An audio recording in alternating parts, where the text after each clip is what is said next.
Merci, Monsieur le Président. Monsieur le Président, mes chers collègues, nous nous abstiendrons sur cette délibération et je profite de ce rapport pour évoquer la régie et plus particulièrement cette politique du tout-régie.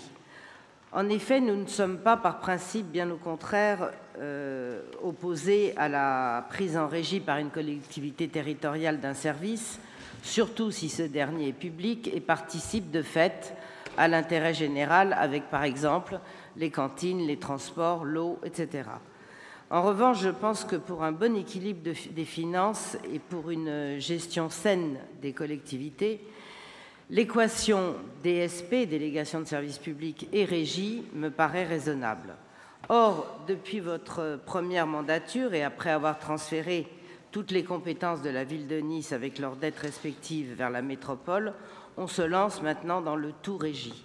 Le port, le Nice Jazz Festival, l'Acropolis, le carnaval, l'événementiel en général, tout est en régie avec le dernier en date, la fameuse ligne 2 du tram version souterraine, futur gouffre financier. Et paradoxalement, d'ailleurs, vous avez fait le choix du PPP, choix certes critiquable sur le plan financier, pour votre grand stade. Alors, Monsieur le Président, je vous ai entendu à plusieurs reprises critiquer le gaspillage, critiquer à juste titre l'État qui réduit les dotations.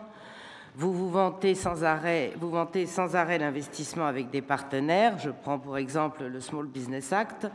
Pourquoi alors continuez-vous dans cette politique risquée dont les premières victimes collatérales seront, et vous le savez bien, les contribuables qui demain risquent de se réveiller avec la gueule de bois devant la facture salée de choix financiers?